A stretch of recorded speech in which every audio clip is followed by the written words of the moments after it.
ویسے تو فضائل اتنے ہیں صحابہ کے، اگر انسان بیان کرنے لگ جائے دن رات بیت جائیں وہ فضائل ختم ہونے کو نہیں ہوتے۔ لیکن موقع کی مناسبت سے جو محرم الحرام کا مہینہ چل رہا ہے، جس کے اندر یکم محرم الحرام کو حضرت سیدنا امیر المومنین حضرت عمر فاروق کی شہادت ہے، اور اسی طرح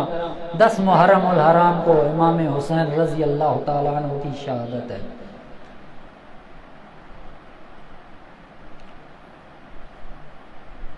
حضرت امام حسین رضی اللہ تعالیٰ عنہ، بعض لوگوں نے ان کو تو اتنا رتبہ اور مقام بڑھا چڑھا کے اتنا دیا کہ ان کو نبیوں سے بھی افضل اور اعلیٰ مانتے ہیں۔ لیکن آؤ میں بتاؤں نبی پاک صلی اللہ تعالی علیہ وسلم کی حدیث مبارکہ سے کہ امام حسین کون ہے۔ امام حسین وہ ہے، اس کی فضیلت، اس کی شان کیا بیان کروں، جس کی والدہ محترمہ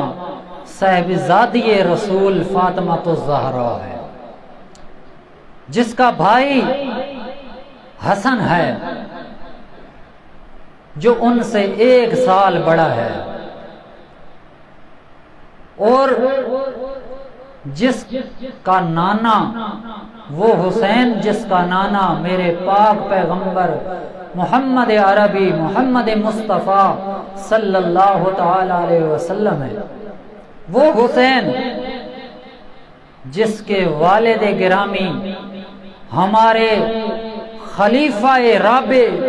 امیر المومنین حضرت سیدنا علی المرتضیٰ حیدر کرار شمشیر زن سیف اللہ اللہ کی تلوار رضی اللہ تعالی عنہ ہے، جن کی فضیلت کے بارے میں احادیث کے انبار بڑے بڑے ہیں۔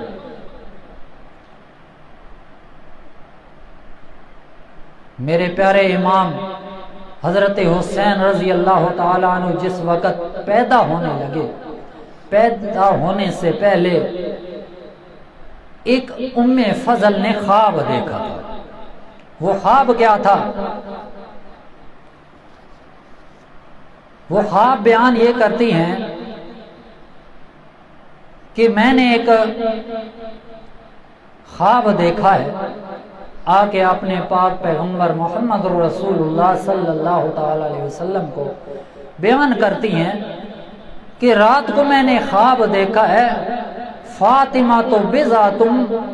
فمنی فمن ابغضها ابغضنی، کہ فاطمہ تو ہے، نبی کریم صلی اللہ تعالی علیہ وسلم نے فرمایا میرے جسم کا ٹکڑا ہے، جس نے اس کو تکلیف دی گویا کہ اس نے مجھے تکلیف دی۔ اور فاطمہ رضی اللہ تعالی عنہ کی گود کے اندر ام فضل فرماتی ہیں خواب کے اندر میں نے دیکھا کأن قطعۃ من جسدک قطعت ووضعت فی حجری، کہ میں نے ایک دیکھا اس طرح ہے کہ ایک ٹکڑا سا آپ کے جسم میں گرا ہے، اور وہ جو ٹکڑا گرا ہے وہ آپ کی لخت جگر فاطمہ الزہرا کے وجود سے قطعت کاٹا گیا ہے اور میری گود کے اندر گر گیا فی ہجری۔ تو نبی کریم صلی اللہ تعالی علیہ وسلم نے فرمایا اس میں غم زدہ ہونے کی تو کوئی بات ہی نہیں ہے، پریشانی کی تو کوئی بات نہیں، اس میں تو مبارکباد ہے، مبارک ہو تمہیں، کیا خوب تم نے خواب دیکھا ہے۔ اللہ کے پاک پیغمبر نے فرمایا تالد و فاطمہ انشاءاللہ غلامن یکون فی ہجرے کا، کہ انشاءاللہ اگر اللہ نے چاہا تو فاطمہ کی گود ہری ہوگی اللہ کریم ان کو ایسا بیٹا دے گا جن کے متعلق اللہ کریم کے پاک پیغمبر نے فرمایا سیدہ شباب اہل جنہ، وہ امام حسین جس کے بارے میں نبی کریم صلی اللہ تعالی علیہ وسلم فرماتے ہیں سیدہ شباب اہل جنہ، جنت والوں کے جوانوں کے سردار ہوں گے وہ، اور صاحبزادی آقا دو عالم سرور کائنات کی فاطمہ الزہرا رضی اللہ تعالی عنہا، ان کے بارے میں نبی کریم صلی اللہ تعالی علیہ وسلم نے کیا فرمایا تھا؟ سیدہ نساء اہل الجنہ، یہ میری بیٹی فاطمہ یہ جنتی عورتوں کی سردار ہے۔ اور امام حسن اور حسین کا مقام بھی نبی کریم صلی اللہ تعالی علیہ وسلم فرماتے ہیں ہما ریحان یا من الدنیا، یہ دونوں حسن اور حسین حسنین کریمین یہ دونوں میرے پھول ہیں، یہ میری خوشبوئیں ہیں۔ ایک دفعہ میرے پاک پیغمبر محمد رسول اللہ صلی اللہ تعالی علیہ وسلم نماز پڑھ رہے ہیں اور سجدے کے اندر کے میرے پاک پیغمبر کی عادت مبارکہ تھی جس وقت نماز کا سجدہ کرتے تھے تو تھوڑا لمبا کرتے تھے اور زیادہ سے زیادہ تسبیحات پڑھا کرتے تھے۔ نبی کریم صلی اللہ تعالی علیہ وسلم جس وقت سجدے کے اندر گئے، آپ کے دو نواسوں میں سے حضرت حسین یا حضرت حسن دونوں میں سے ایک نواسا میرے پاک پیغمبر کے پاس آیا اور آپ کی کمبر مبارک پر بیٹھ گیا، دونوں طرف دائیں بائیں پاؤں رکھ کے جس طرح گھوڑ سواری کے لیے آدمی بیٹھتا ہے اس طرح بیٹھ گیا۔ میرے پاک پیغمبر نے سجدہ اور لمبا کر دیا۔ صحابہ اکرام نے پوچھا یا رسول اللہ، آپ کے اوپر آپ کا نواسا بیٹھا تھا، آپ اس کو ہٹا بھی سکتے تھے، جس طرح آپ نے حضرت امامہ جو آپ کی نواسی تھی نماز کے اندر آپ اس کو جس وقت سجدے کے اندر جاتے تھے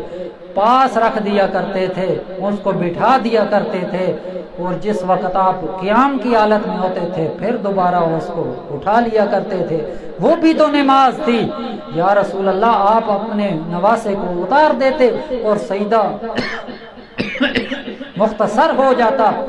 نبی کریم صلی اللہ تعالی علیہ وسلم نے فرمایا میرے صحابہ، میں یہ گوارا کیسے کر سکتا ہوں کہ میرے نواسوں میں سے میری پیٹھ پر ایک نواسا بیٹھا ہو اور اس کی خوشی کا مقام یہی ہو کہ اپنے نانا کی پیٹھ پر سواری کروں، تو میں کیسے یہ برداشت کر سکتا ہوں کہ اپنے نانے کی اپنے نواسے کی یہ خوشی برداشت نہ کروں اور میں سجدے سے سر اٹھا دوں۔ اتنا پیار تھا میرے پاک پیغمبر محمد رسول اللہ صلی اللہ تعالی علیہ وسلم کو۔ ایک روایت کے اندر آتا ہے نبی کریم صلی اللہ تعالی علیہ وسلم فرماتے ہیں حسین منی وانا من حسین، حسین رضی اللہ تعالی عنہ مجھ سے ہے، میں حسین سے ہوں۔ حسین میرے جگر کا ٹکڑا ہے، جو میرے حسین سے بغض رکھے گا میں اس سے بغض رکھوں گا۔ اور ایک روایت کے اندر آتا ہے جس سے میرا پیغمبر بغض رکھتا ہے اس سے اللہ کریم بھی بغض رکھتا ہے۔ ایک روایت کے اندر آتا ہے پیغمبر علیہ الصلوۃ والسلام فرماتے ہیں جو شخص بھی حسین سے محبت رکھے گا اللہ کریم بھی اس سے محبت رکھے گا۔ اور حسین جو ہے یہ اسباط میں سے ایک سبت ہے، میری اولاد میں سے ایک اولاد ہے، میرے جگر کا ٹکڑا ہے۔ وہ حسین، اس کی کیا فضیلت ہوگی جس کو میرے پاک پیغمبر نے اپنے ہاتھوں سے کھجور اپنے لواب اپنے منہ کے اندر چبا کر گھٹی دی ہو، وہ حسین اس کی فضیلت کیا ہوگی جس کے منہ کے اندر ابتدا کے اندر ہی پیدائش کے وقت ہی اگر گھٹی گئی تو وہ بھی میرے پاک پیغمبر کے لواب مبارک ہے۔ اس حسین کی کیا فضیلت ہوگی جس حسین کا 7ویں دن اللہ تبارک و تعالیٰ کے پاک پیغمبر نے عقیقہ کیا، ختنہ کرایا، سر کے بال منڈوائے۔ اس حسین کی کیا شان ہوگی جس کے بارے میں نبی کریم صلی اللہ تعالی علیہ وسلم فرماتے ہیں جس کا بڑا بھائی شہید ہوگا اور دو جو ایسی جماعتیں ہیں مسلمانوں کی ان کے درمیان صلح کرائے گا وہ حسن ہوگا۔ امام حسن رضی اللہ تعالی عنہ حضرت امام حسین سے 1 سال بڑے تھے، اور یہ امام حسن رضی اللہ تعالی عنہ سن 49 ہجری میں مدینہ منورہ میں وفات پائی اور جنت البقیع کے اندر یہ دفن ہوئے ہیں۔ اور امام حسین رضی اللہ تعالی عنہ کو 10 محرم الحرام کے دن کربلا کے میدان کے اندر اور ان کے بہت سے اعز و رفقا، ان کے جو اہل و اقارب لوگ تھے ان کو میدان کربلا کے اندر بڑی مظلومیت کے ساتھ شہید کر دیا گیا۔ انا للہ و انا الیہ راجعون۔ اللہ تبارک و تعالی جو بھی اپنے دین پر آمادہ کرتا ہے، دین کی سمجھ عطا فرماتا ہے، اللہ کریم اس کو دنیا کے اندر امتحانوں کے اندر بھی داخل کرتا ہے۔ اللہ کریم نے فرمایا وَلَنَبْلُوَنَّكُمْ بِشَيْءٍ مِّنَ الْخَوْفِ وَالْجُوعِ وَنَقْصٍ مِّنَ الْأَمْوَالِ وَالْأَنفُسِ وَالثَّمَرَاتِ۔ میں جو انسان بھی دنیا پر آیا ہے اگر اس نے میری توحید کو قبول کیا ہے، میرے اوپر ایمان لے آیا ہے، میری شریعت کو مانا ہے، میرے دین اسلام کو مانا ہے، تو اللہ کریم فرماتا ہے پھر میری طرف سے اس پر امتحانات بھی آئے۔ ابراہیم علیہ السلام کو دیکھو کتنے مشکل ترین امتحانوں کے اندر پاس ہوئے، آگ کے اندر ڈالا گیا، اپنے بیٹے اور بیوی کو وادی غیر ذی زر کے اندر چھوڑنا پڑا، پھر اس کے بعد اپنے بیٹے اسماعیل کو اس پر چھری چلانے کے لیے ذبح کرنے کا حکم آیا۔ کون سے مراحل آئے، بہت مشکل ترین امتحانات آزمائشیں آئیں، لیکن انہوں نے صبر کا دامن نہیں چھوڑا۔ ہم لوگوں کو بھی وہ سکھا کر گئے جو شہدائے کربلا ہیں، جو شہدائے مدینہ ہیں، جو بدر ہے، جو احد ہے، سارے ہمیں سکھا کر یہی گئے ہیں کہ اللہ تبارک و تعالیٰ کی عبادت ہی کرتے رہنا اور اپنی آخری زندگی دم تک اللہ کی عبادت کو چھوڑنا نہیں، اللہ کو مشکل کشا اور اللہ کو حاجت روا سمجھنا، اللہ کو اچھائی اور بری تقدیر کا مالک سمجھنا۔ اور یہ بھی ہمیں سبق دے کر گئے ہیں کہ جتنی بھی کڑیل اور مشکل ترین مرحلے آ جائیں ہم لوگوں نے صبر کا دامن اپنے ہاتھ سے جانے نہیں دینا۔ کیوں اللہ کریم نے فرمایا یا ایھا الذین آمنوا استعینوا بالصبر والصلاۃ ان اللہ مع الصابرین۔ اللہ کریم فرماتے ہیں جو لوگ ایماندار ہیں وہ اگر ان پر کوئی مصیبت آتی ہے تو اللہ تبارک و تعالیٰ سے مدد مانگتے ہیں، نماز کے ساتھ اور صبر کے ساتھ اپنے آپ کو حوصلے کے اندر، برداشت کے اندر رکھ کر اور پیمانے کے اندر رکھ کر حوصلہ افزائی اور دل عہد شکنی سے دور رکھتے ہوئے، رنج و غم کو دور رکھتے ہوئے، اپنے قلب انور کو منور رکھتے ہوئے، اس کو زنگ آلود ہونے سے سے بچانے کے لیے وہ صبر کرتے ہیں، اپنے صدمے کو بھول جاتے ہیں اور صبر و استقامت کا دامن ہمیشہ اپنے ہاتھوں میں مضبوطی سے تھامے رکھتے ہیں۔ اللہ کریم نے فرمایا ان اللہ مع الصابرین، میں صبر کرنے والوں کے ساتھ ہوں۔ دیکھیے ذرا 18 ذو الحجہ کو امام امیر المومنین حضرت عثمان غنی رضی اللہ تعالیٰ عنہ کو 3 دن ان کی کھانا پینا بند رہا، کمرے کے اندر بند رکھا گیا، اس پینے سے بند رکھا گیا جو کنواں خرید کر مدینے کے اندر انہوں نے تقسیم کروایا تھا مسلمانوں کے لیے، اس کنویں سے پانی پینا ان کے لیے دشوار ہو گیا۔ اور جو زمین مسجد نبوی جس پر بنی ہوئی ہے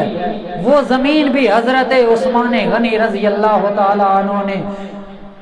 وہ بھی ایک یہودی سے خرید کر دی، اور وہ وقت بھی آیا کہ جس وقت قریب شہادت ہے اس وقت حضرت عثمان کو گھر کے اندر ہی قید کر دیا جاتا ہے، اور مظلومانہ طریقے کے ساتھ گھر کے اندر وہ نماز پڑھتے ہیں، ان کو مسجد نبوی کے اندر جانے کی بھی اجازت نہیں ہے۔ وہ مظلوم مدینہ۔ اس کے بعد دیکھیں امیر المومنین حضرت عمر فاروق رضی اللہ تعالی عنہ 28 ذو الحجہ کو نماز پڑھتے ہوئے ان کو کسی نے خنجر مارا، پیچھے سے وار کیا۔ حضرت عمر وہ جوان ہیں جس کے سامنے سے آنے والا بھی کفار کا وہ بھی ہیبت اور لرزتا ہے، وہ بھی ڈر کرتا ہے کہ سامنے سے وار نہیں کر سکتا۔ جس وقت میرے پیغمبر کے صحابی امیر المومنین داماد رسول صلی اللہ تعالی علیہ وسلم، سسر رسول، وہ میرے پاک پیغمبر محمد رسول اللہ صلی اللہ تعالی علیہ وسلم کا سسر ہے، اس کو خنجر لگتا ہے نماز کے اندر، اور پیٹ سے جو غذا کھاتے ہیں وہ باہر آ جاتی ہے۔ ابن عباس رضی اللہ تعالیٰ عنہ فرماتے ہیں کہ جو چیز بھی حضرت عمر رضی اللہ تعالیٰ عنہ کو کھلائی جاتی ہے وہ پیٹ کے ذریعے سے آنتوں سے باہر آ جاتی ہے۔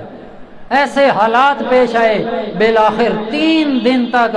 اسی بیماری کے اندر رہے، اسی زخم کے اندر رہے، اور بالآخر یکم محرم الحرام کو حضرت امیر المومنین حضرت عمر فاروق رضی اللہ تعالی عنہ کو شہادت والا دن ہے، شہید ہو گئے۔ اور اس کے بعد 10 محرم الحرام کو سن 61 ہجری حضرت امام حسین رضی اللہ تعالی عنہ کو مظلوم زمانہ اور شمرلعین نے ظلمانہ حرکت کر کے، وار کر کے، تلواروں اور نیزوں کے میرے امام حسین رضی اللہ تعالی عنہ کو شہید کر دیا۔ سن 10 ہجری 10 محرم الحرام سن 61 ہجری کے اندر آپ کی وفات ہے، شہادت ہے۔ اللہ تبارک و تعالی ان کے لواحقین اور تمام روئے دنیا پر جتنے بھی مسلمان ہیں ان کو صبر کرنے کی توفیق عطا فرمائے۔ شہداء کی تو لسٹ بہت زیادہ ہے، امیر حمزہ کو دیکھو، حضرت خباب کو دیکھو، حضرت بلال حبشی کو دیکھو، حضرت سمیہ کو دیکھو، حضرت زنیرہ کو دیکھو، حضرت عمار کو دیکھو، جتنے صحابہ آپ ان کی داستانیں پڑھتے جائیں گے آپ کو پتہ چل جائے گا کہ شہداء کی لسٹ کے اندر کون کون سے صحابہ آئے ہیں۔ اللہ تبارک و تعالی جو کچھ سنایا ہمیں قرآن و سنت پر چلنے کی توفیق عطا فرمائے، جو کچھ سنایا اس پر عمل کرنے کی توفیق عطا فرمائے۔ وآخر دعوانا الحمدللہ رب العالمین۔